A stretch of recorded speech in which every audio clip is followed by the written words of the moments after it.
Hello and welcome to this tutorial on how to add a rubric to Google Classroom.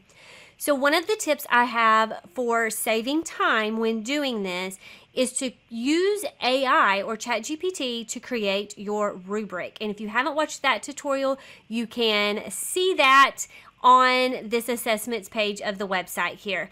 But I have our rubric pulled up that we made in that tutorial. I have it in student-friendly language, and I want to take this and put it into Google Classroom so that students have access to it. So I have my Google Classroom opened, and I'm going to go down to the assignment, this performance task, and this is the one I want to add the rubric to. So over on the right, I'm going to click Add Rubric, and I'm going to create my rubric.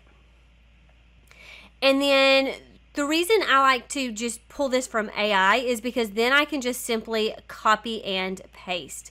So here my criteria is, the first one is for correct answers. So I'm just going to copy that and paste it in my criteria. I don't have a description for this criteria. I want it to be worth 4 points. My lesson title there was Awesome Job because, again, we're in student-friendly language. And then I can go ahead and just copy and paste that description.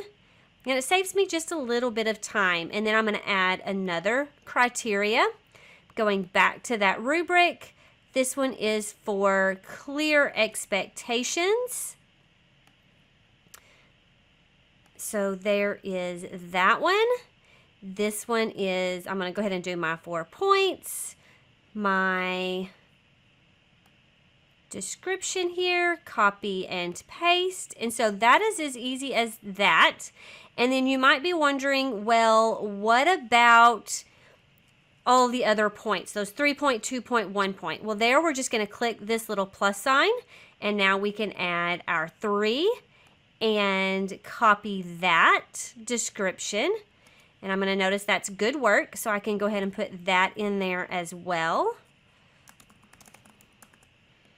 And then you're just going to continue this until you have all of your criteria and all of your descriptors in there, and click Save.